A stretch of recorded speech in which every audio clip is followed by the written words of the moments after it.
Let's talk about Commodore magazines today. So when I got my VIC-20 early on, that would have been, 84. And when I got my Commodore 64, probably a year and a half later, I got really into it. And one thing to get with, when you have those 8-bit computers, there were a ton of magazines out. Not a ton. I mean, here there were two that I knew of. There was Commute's Gazette, and there was Run magazine. And those were the two magazines that I could find. In the recent years, I'm talking the last 10 years or so, I learned there were a couple other ones, one called Ahoy, and a few others here in the United States that you could get. But the only ones I ever saw where I lived was Run and Commute's Gazette. And as a kid, I thought they were great. I read every page. I got them when they came out. I never had a subscription. Just didn't have that kind of cash laying around for a full year. But when it would appear on the newsstand or even in my local grocery store, I'd pick it up.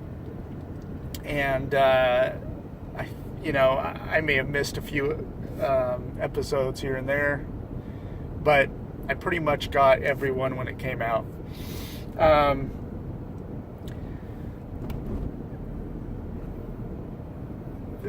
For me, the magazines were a source of news for new peripherals, new games, new software. I loved the ads because, especially for games, because that's what I was focused on. But the Commute's Gazette and Run really focused a lot on business applications and peripherals. And, there was, I would wager to say, less than half of the magazine was devoted to games. And I just thought that's the way it was. It wasn't until pretty recently when I joined Twitter that I learned that there were magazines like Zap, and there was the Spectrum magazine, Crash, and I didn't know about those when I was a kid. I had no idea those existed. They certainly were advertised. My only source of news for Commodore stuff was Commute's Gazette and Run and Friends, and I knew nothing. I didn't know Zap existed. And now that I see them in the last, probably the last 8 to 10 years, I found out that Zap existed. I looked through that. Man, I would have loved that magazine. It was a lot like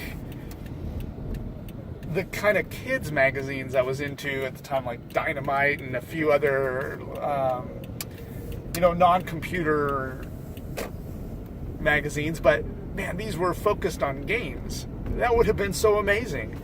There were no Commodore magazines here in the U.S. that I knew of that were focused solely on Commodore games. That would have blown my mind. I would have loved that. But anyway, my history with Commute's Gazette and Run is that it was, as a kid, I didn't have a lot of money, obviously. I worked jobs here and there. I'd hang coupons on doors for my sister. She worked at a pizza place to earn a little money. I, of course, had an allowance, not very much, but I'd do, chores for around the house and parents and stuff. And I do odd jobs around the neighborhood. So, but, games were expensive, really expensive.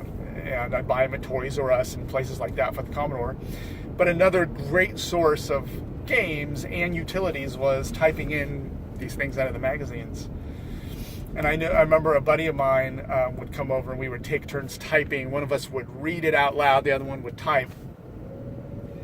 All sorts of games, basic games, machine language games. In fact, it was really how I learned that machine language was a thing. Commute's Gazette had this utility called MLX, which was an input software. It allowed you to input machine language a little easier than, having to use a monitor or something like that. You could just launch their thing and it would checksum every line so that you could make sure it was error-free. I remember MLX. You had to type it in. It was a basic program. You typed it in, and then you would use MLX to input machine language, and then you could save it and dump it out to your cassette drive or floppy drive. So that was my first kind of exposure to machine language, was through typing in these programs. I didn't know what it was, just a bunch of numbers that would checksum at the end and then let me run it. But that led me to digging in a little bit more, like in the programmer's reference guide for this Commodore 64, and learn what machine language really was. Because I really dabbled in BASIC, and I created a lot of BASIC programs, just little, dumb text adventures in BASIC. But I got to the point where I was writing telecommunication software, BBS software, and I was kind of writing it in BASIC. But I really do have fond memories of Commute's Gazette and Run. I think, if I remember right, I was way more into Commute's Gazette. They seemed to just have a more lively layout. They had more focused on games. When I say more, it was, like I said, a lot less than 50% of the magazine. Run was really, if I remember right, was focused more on the utilities, business applications, things like that. A lot less focused on games. But anyway, so Commute's Gazette was the one. Over the years, I don't know what happened to my collection of magazines, though. It's been lost to time. But the nice thing about the internet is that there are several archives online of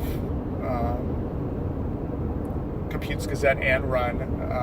I know the Commute's Gazette one is complete. You can just about look at every magazine digitally, and every once in a while I'll just pop up a web browser and just go taking a look at them. But anyway, that's my memories of Commodore magazines.